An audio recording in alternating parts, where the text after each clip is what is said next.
Assalamualaikum warahmatullahi wabarakatuh. Alhamdulillahirrahmanirrahim. Wassalatu wassalamu ala asrofil anbiya wal mursalin wa ala Muhammad wa ala alihi wa sahbihi ajma'in. Amma ba'du.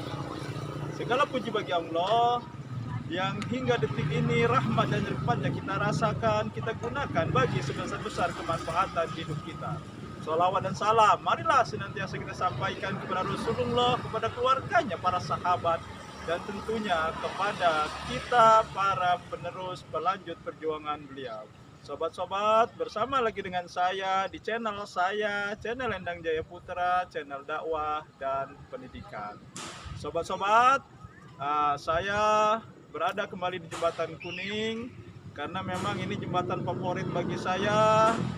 Dalam hubungannya saya membuat konten, perjalanan saya membuat konten banyak berkembang dimulai di Jembatan Kuning ini.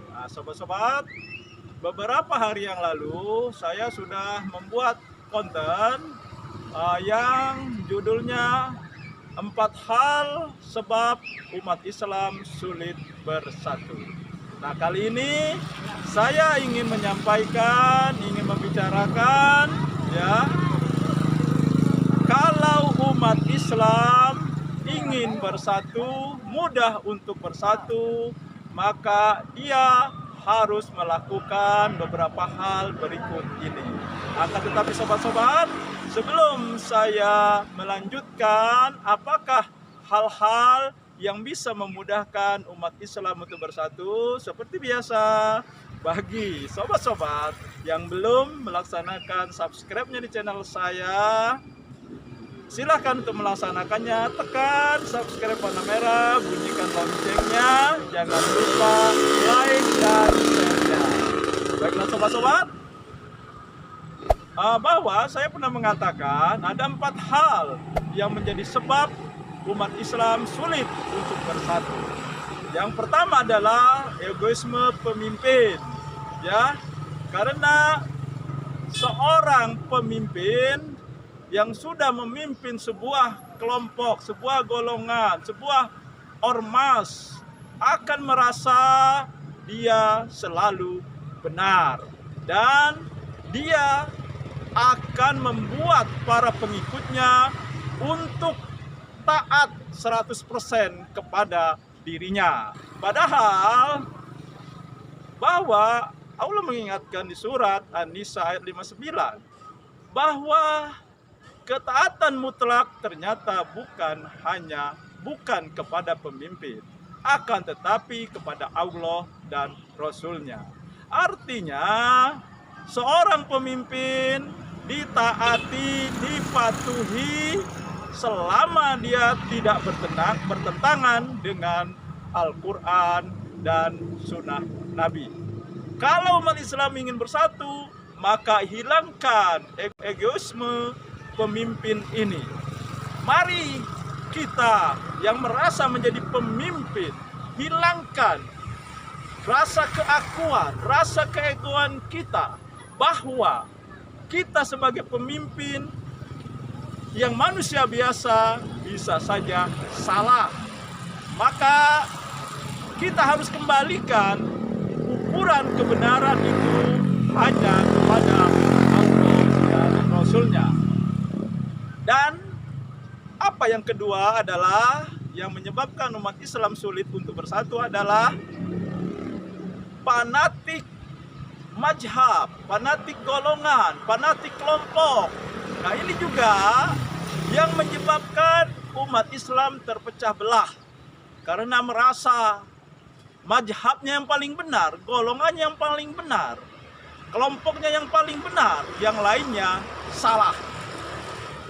Padahal Allah mengancam di surat Ar-Rum ayat 31-32 bahwa orang-orang yang bergolong-golongan, memecah agamanya menjadi bergolong-golongan, diancam sebagai orang yang musyrik. Sama kalau kita juga mematuhi seorang pemimpin tanpa syarat, bahkan pemimpin itu bertentangan dengan Allah dan Rasulnya, artinya kita sudah musyrik, menduakan Tuhan berarti pemimpin itu lebih tinggi dari Allah yang harusnya kita sembah. Dan yang ketiga adalah gengsi. Banyak orang gengsi karena